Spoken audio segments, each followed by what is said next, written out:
देखो, आणविक द्रव्यमान तो हम लोग परमाणु और परमाणु द्रव्यमान के ऊपर से प्राप्त कर सकते हैं, लेकिन ये जो पॉलीमर होते हैं वो लंबी श्रृंखलाओं में एक दूसरे के साथ जुड़े हुए होते हैं, और श्रृंखला कितनी है तो उसका पर्टिकुलर कोई हम लोग संख्या नहीं बता सकते। मान लो कि CH2 और CH3 और फिर बाद में CO और फिर CH2, तो इसमें कार्बन, हाइड्रोजन, ऑक्सीजन सभी की संख्या फिक्स है। लेकिन ये मोनोमर यदि असंख्य बार जुड़ते हुए चले जाते हैं तो उनके जुड़ने की संख्या कितनी है वो हमारे पास नहीं होती। इसलिए हम लोग पॉलीमर का परफेक्ट आणविक द्रव्यमान ज्ञात नहीं कर सकते। तो जो भी आणविक द्रव्यमान ज्ञात किया जाता है वह सरेराश होता है, औसत।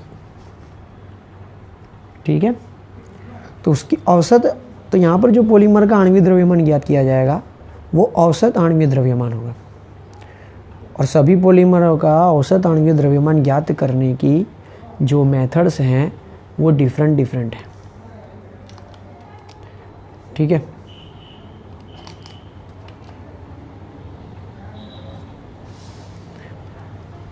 तो अलग अलग मेथडों का अभ्यास हम लोगों को करना पड़ता है,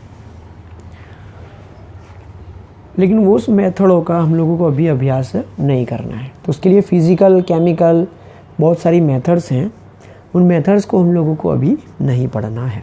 सिर्फ इतनी ही जानकारी हमारे पास दी गई है। अब हम लोग बात करते हैं नेक्स्ट टॉपिक की,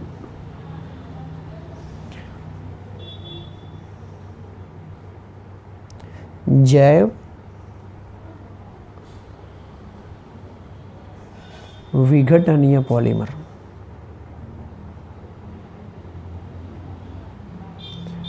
दैट मीन्स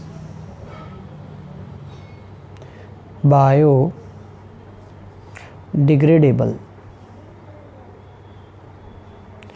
पॉलीमर्स की।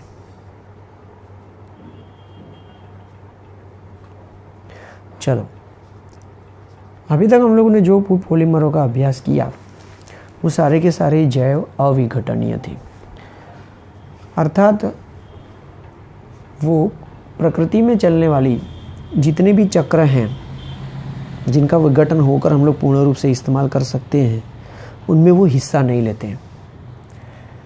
पॉलीमर को यदि हम लोग पर्यावरण में फेंक दें या पर्यावरण में रख दें तो पर्यावरण के साथ उनका कोई भी तालमेल नहीं है, उनका कोई भी लेना देना नहीं है, वो कोई भी पर्यावरणीय प्रक्रिया के साथ वो प्रक्रिया नहीं करते। अर्थात पर्यावरण में फेंका गया ये जो भी पॉलीमर होगा वो पर्यावरण में वैसा का वैसा ही रहता है, और इसकी मात्रा यदि बढ़ गई तो फिर वह बाद में प्रदूषण फैलाते हैं। कई जगह ऐसा भी देखने को आया है कि बहुत सारे ऐसे जीव हैं जिनको पॉलीमर से नुकसान हो रहा है, उनका जो जीवन चक्र है वो बदल रहा है, तो उनके ऑप्शन में जैव विघटनीय पॉलीमर हम लोग पढ़ेंगे। ये जो जैव विघटनीय पॉलीमर हैं, बायोडिग्रेडेबल पॉलीमर हैं, वो पर्यावरणीय चक्र के साथ मिल जाते हैं और उनमें हिस्सा लेते हैं और उनका विघटन हो जाता है, और ये जैव विघटनीय पॉलीमर प्रकृति में प्रदूषण फैलाते नहीं हैं। तो इन समस्याओं का हल करने के लिए जैव विघटनीय पॉलीमर है। कुछ जैव विघटनीय पॉलीमर हम लोग पढ़ रहे हैं, उनको अलग अलग वर्गों में विभाजित किया गया है। जैसे कि हम लोगों ने पॉलीमर को विभाजित किया था पॉलीएस्टर, ठीक है ना, फिर पॉलीमाइड, पॉलीमाइन,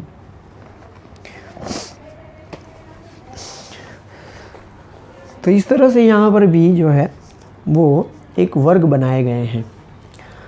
तो हम लोग बात कर रहे हैं अभी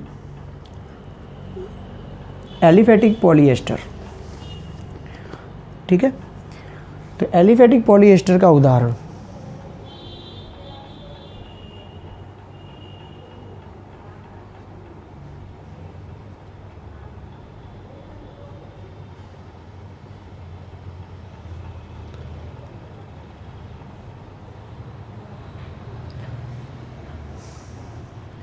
एलिफेटिक पॉलीएस्टर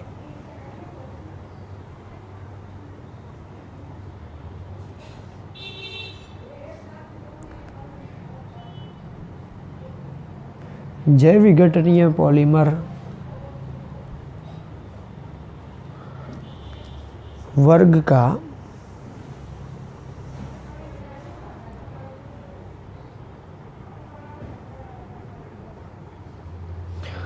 महत्वपूर्ण वर्ग है।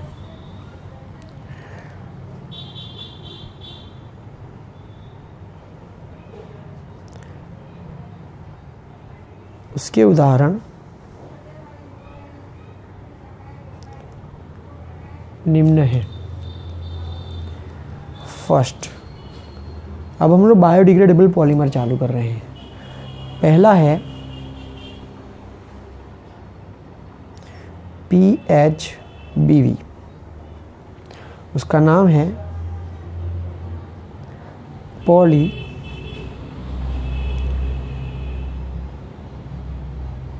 Beta hydroxy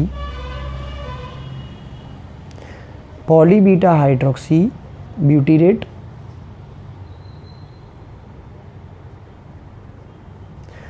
पॉलीबीटा hydroxy ब्यूटीरेट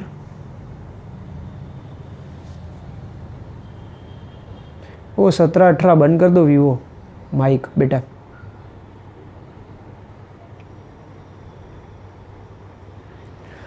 पॉलीबीटा hydroxy butyrate को बीटा हाइड्रोक्सी वैलेरेट।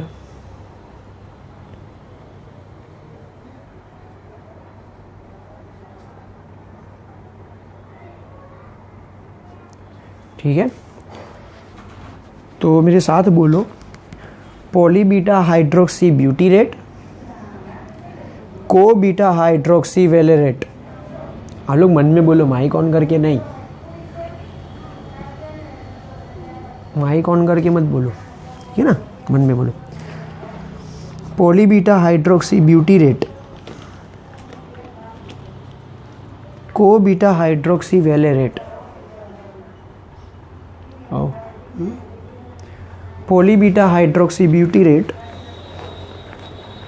को बीटा हाइड्रोक्सी वैलेरेट। तो ये है PHBV। ये एक प्रकार का जो है ये संगणन पॉलीमराइजेशन है, ठीक है ना, कि जिसमें दो भिन्न प्रकार के मोनोमर होंगे, क्रियाशील समूह होंगे। क्रियाशील समूह एक दूसरे के साथ प्रक्रिया करके कोई ना कोई अणु को दूर करेंगे। तो ये है संगणन पॉलीमराइजेशन। चलो पॉली निकाल दो पहले, ठीक है। बीटा हाइड्रोक्सी ब्यूटीरेट और दूसरा है को बीटा हाइड्रोक्सी वैलेरेट। उसमें से को निकाल दो। तो पहला है बीटा हाइड्रोक्सी ब्यूटीरेट और दूसरा है बीटा हाइड्रोक्सी वैलेरेट। अब ये जो बीटा हाइड्रोक्सी ब्यूटीरेट और ये जो बीटा हाइड्रोक्सी वैलेरेट है, उसमें सामान्य नाम दिया गया है।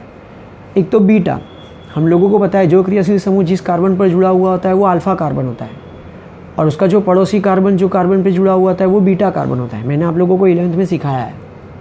तो यहाँ पर ये जो बीटा है उसका मतलब ये है कि जो मेन क्रियाशील समूह है वो एक कार्बन से जुड़ा है और वो कार्बन दूसरे कार्बन से जुड़ा है, ठीक है ना, तो वो बीटा नंबर का कार्बन हो जाता है। उसमें लिखा है फिर हाइड्रोक्सी, हाइड्रोक्सी मतलब वो OH है।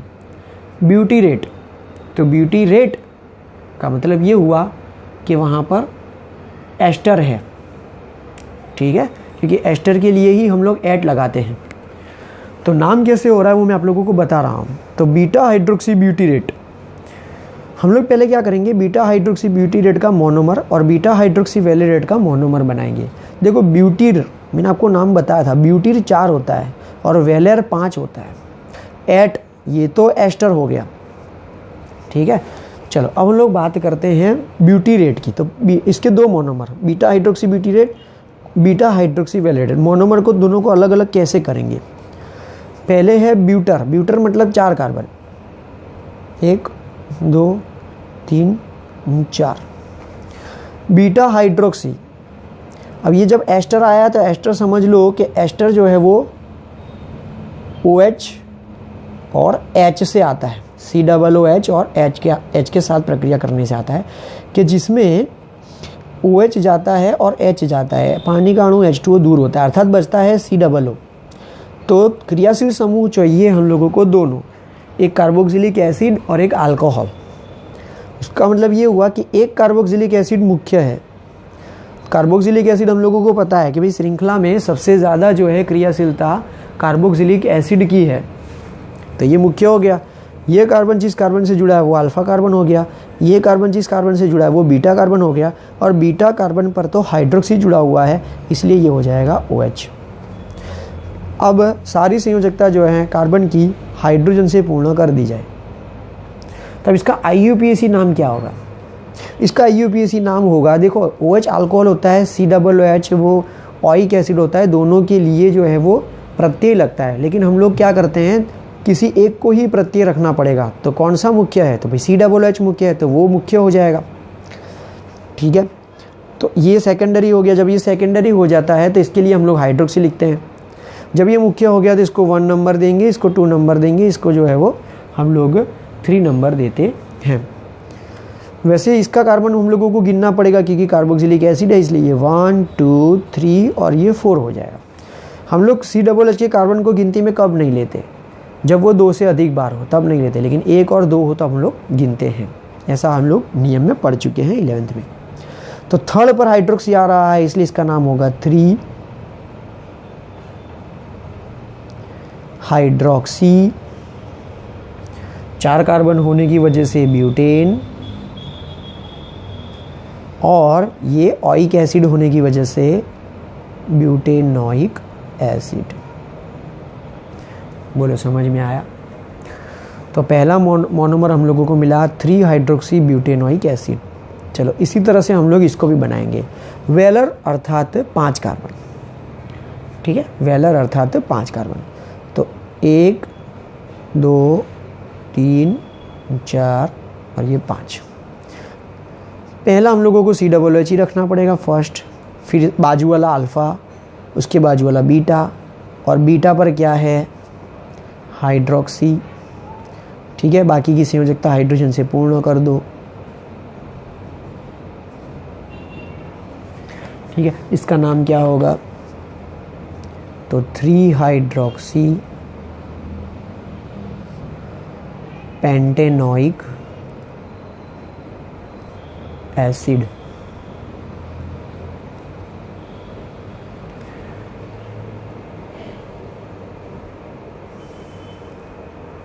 ठीक है, 3 हाइड्रोक्सी पेंटेनोइक एसिड।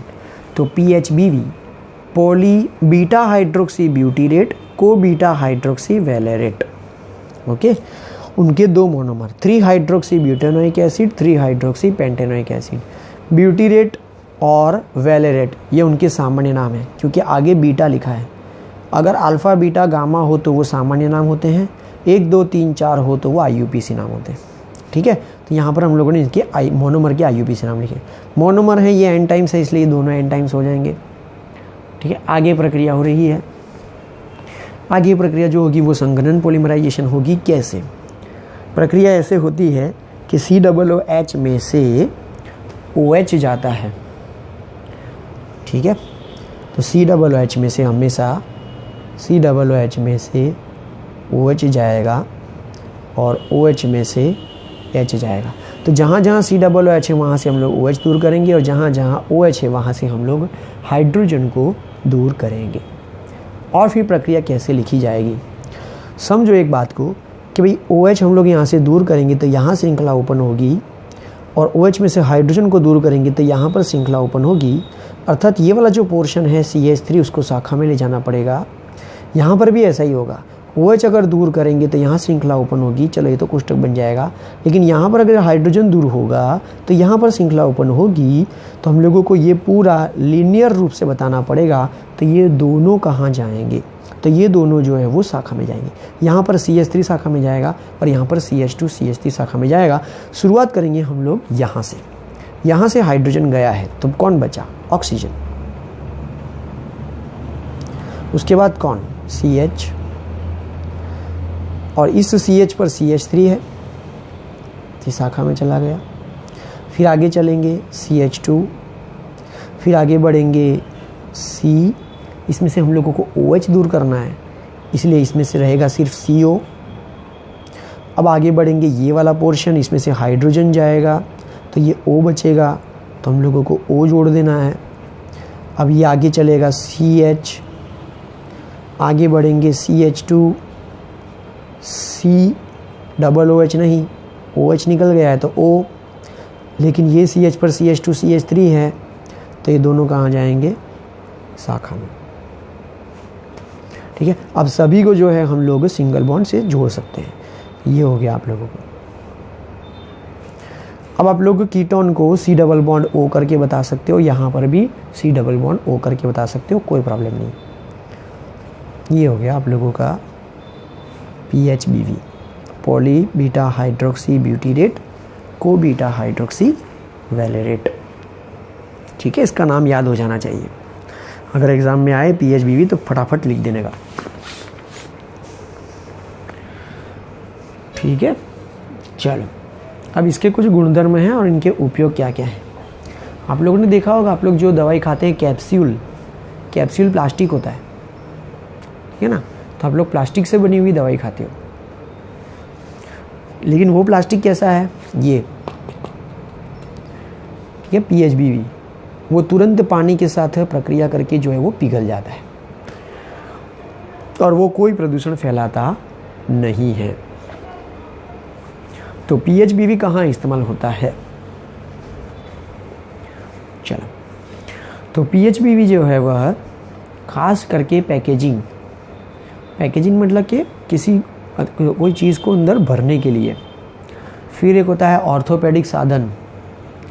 ठीक है, ये जो साधन है वो परमानेंट जो है वो कोई भी बॉडी के अंदर उसको हम लोग रख सकते हैं और वो जो है वो पिघल जाता है। दूसरा है कि भाई दवाओं की नियंत्रित मुक्ति, मतलब कि दवाई जो है वो कुछ समय के बाद ही रिलीज़ होनी चाहिए। जैसे कि हम लोग ये कैप्सूल खाते हैं तो वो थोड़े समय के बाद ही रिलीज़ होती हैं और जहाँ पे इफ़ेक्ट करनी चाहिए वो वहाँ पर ही करती हैं। तो उनको भरने के लिए हम लोग ये PHBV का इस्तेमाल करते हैं। ठीक है, तो ये था आप लोगों का PHBV।